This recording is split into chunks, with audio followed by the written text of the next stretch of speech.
Assalamualaikum warahmatullahi wabarakatuh. Perkenalkan nama saya Diska Damayanti dengan NIM B1B1 21037. Di sini saya akan menjelaskan terkait materi pajak kota. Yang pertama langsung saja kita masuk pada definisi pajaknya. Pajak merupakan kontribusi ataupun iuran wajib oleh orang pribadi ataupun badan kepada daerah tanpa imbalan secara langsung yang dapat dipaksakan berdasarkan peraturan perundang-undangan yang berlaku dan keperluannya digunakan untuk membiayai penyelenggaraan pemerintah dan pembangunan daerah. Jenis pajak kota terbagi menjadi 11. Di sini kita akan masuk pada yang pertama yaitu pajak reklame. Pajak reklame merupakan pajak atas penyelenggaraan reklame, di mana reklame sendiri merupakan benda, alat perbuatan, ataupun media yang menurut bentuk dan corak ragamnya untuk tujuan komersial. Subjek pajaknya merupakan orang pribadi ataupun badan hukum yang menyelenggarakan ataupun memesan reklame, dan objek pajaknya merupakan semua penyelenggaraan reklame, di mana tarif pajak ini ditetapkan paling besar sebesar 25% dari nilai sewa reklamenya. Dan dasar pengenaan pajak reklame tersebut adalah nilai sewa reklame yang mempertimbangkan sebagian atau seluruh faktor-faktornya sebagai berikut. Yang pertama merupakan jenis reklamenya, dua itu bahan yang digunakan untuk reklame, yang ketiga merupakan lokasi penempatan reklamenya, yang keempat adalah waktu penyelenggaraan, yang kelima adalah jangka waktu penyelenggaraannya, dan yang keenam merupakan jumlah reklame dan ukuran media reklamenya. Selanjutnya yang kedua adalah pajak restoran. Definisi restoran menurut Undang-Undang Republik Indonesia Nomor 34 Tahun 2000 adalah restoran merupakan tempat menyantap makanan dan minuman yang disediakan dengan dipungut bayaran tidak termasuk usaha jenis tata boga ataupun catering. Objek dari pajak restoran adalah pelayanan yang disediakan oleh restoran tersebut yang meliputi pelayanan penjualan makanan dan minuman yang dikonsumsi oleh pembeli baik yang dikonsumsi di tempat pelayanan maupun di tempat lain. Dan subjek dari pajak restoran adalah orang pribadi ataupun badan yang membeli makanan ataupun minuman dari restoran tersebut. Dan wajib pajak dari pajak restoran merupakan orang pribadi ataupun badan yang mengusahakan restoran tersebut. Di mana dasar pengenaan dari pajak restoran ini merupakan jumlah pembayaran yang diterima ataupun yang seharusnya diterima restoran. Yang dimaksud dengan yang harusnya diterima yaitu adalah service charge yang dikenakan pada konsumen dan potongan harga yang diberikan kepada konsumen.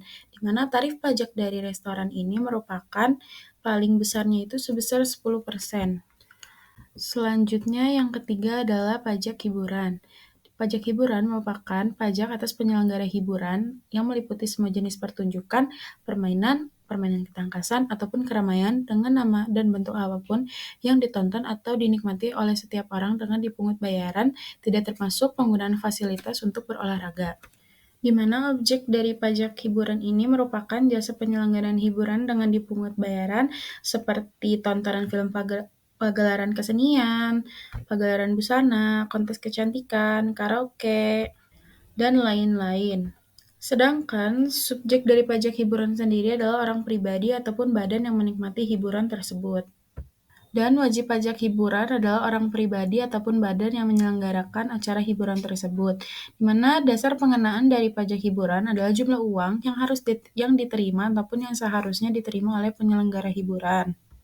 Di mana jenis dari tarif pajak hiburan tersebut berbeda-beda. Yang pertama adalah untuk tontonan film ataupun pameran ditetapkan sebesar 15%, untuk pertandingan olahraga ditetapkan sebesar 10%, untuk kegiatan olahraga maupun konser musik ditetapkan sebesar 20%, untuk permainan bowling ataupun ketangkasan lainnya ditetapkan 30%, dan yang keempat adalah untuk karaoke di pusat kebugaran ataupun refleksi lainnya ditetapkan sebesar 35%, untuk tempat spa, pagelaran busana, dan kontes kecantikan ditetapkan 50%, dan khusus untuk hiburan, kesenian rakyat ataupun tradisional ditetapkan sebesar 5%.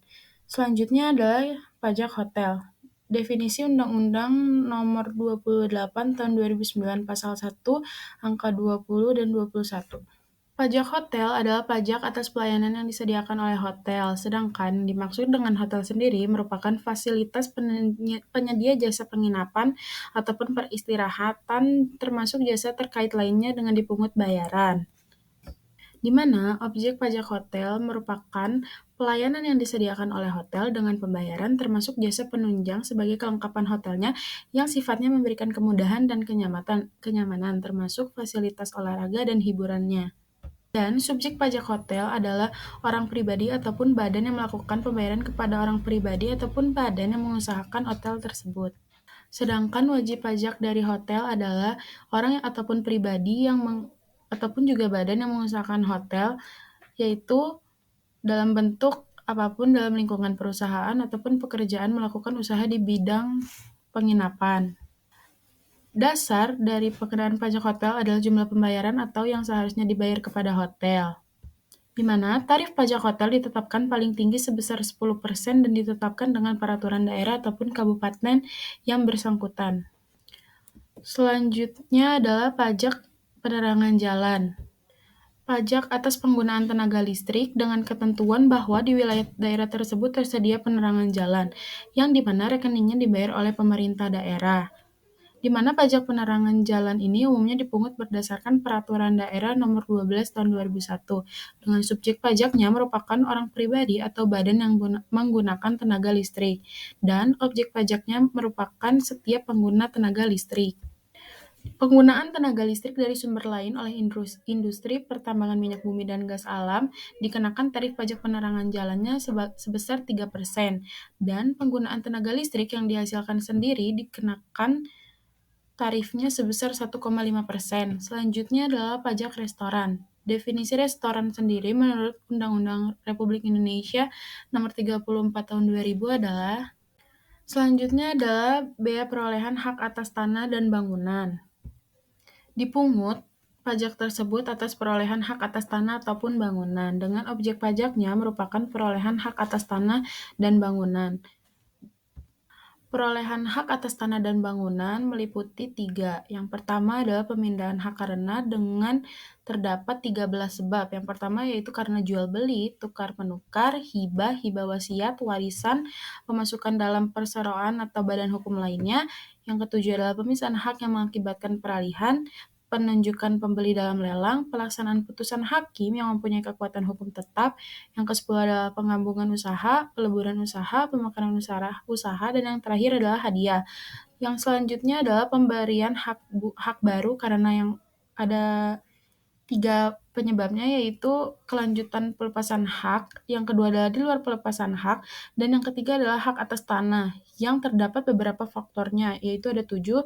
Yang pertama hak milik, hak guna usaha, hak guna bangunan, hak pakai, hak milik atas satuan rumah susun, dan yang keenam adalah pengelolaan, yang terakhir adalah hak pengelolaan, di mana subjek dari pajak bea perolehan hak atas tanah dan bangunan ini merupakan badan ataupun pribadi yang memperoleh hak atas tanah dan bangunan, di mana wajib pajaknya orang pribadi ataupun badan yang memperoleh hak atas tanah dan bangunan. Tarif bea perolehan hak atas tanah dan bangunan ini ditetapkan paling tinggi sebesar 5%. Selanjutnya adalah pajak air tanah. Pajak air tanah dipungut pajak atas pengambilan atau pemanfaatan air tanah, dengan objek pajaknya merupakan pengambilan ataupun pemanfaatan air tanah. Subjeknya merupakan orang pribadi ataupun badan yang melakukan pengambilan ataupun pemanfaatan air tanah. Wajib pajaknya merupakan orang pribadi ataupun badan yang melakukan pengambilan dan pemanfaatan air tanah. Dasar pengenaan pajak air tanah adalah nilai perolehan air tanah yang mempertimbangkan beberapa faktor. Yang pertama adalah jenis sumber airnya, yang kedua merupakan lokasi sumber airnya, yang ketiga adalah tujuan pengambilan ataupun pemanfaatannya, yang keempat adalah volume air yang digunakan ataupun yang dimanfaatkan, yang kelima adalah kualitas air, yang keenam adalah tingkat kerusakan lingkungan yang diakibatkan dari pengambilan ataupun pemanfaatannya tersebut, dengan tarif pajak yang paling tinggi ditetapkan sebesar 20%. Selanjutnya adalah pajak sarang burung walet. Pajak sarang burung walet dipungut berdasarkan pengambilan ataupun pengusahaan sarang burung walet, dengan objek pajaknya merupakan pengambilan ataupun pengusahaan sarang burung walet. Subjeknya merupakan orang pribadi ataupun badan yang melakukan pengambilan ataupun mengusahakan sarang burung walet, dan wajib pajaknya merupakan orang pribadi ataupun badan yang melakukan pengambilan ataupun mengusahakan sarang burung walet. Dasar pengenaan pajaknya adalah nilai jual sarang burung walet tersebut dengan tarif paling tingginya ditetapkan sebesar 10%. Selanjutnya adalah pajak bumi dan bangunan perdesaan dan perkotaan.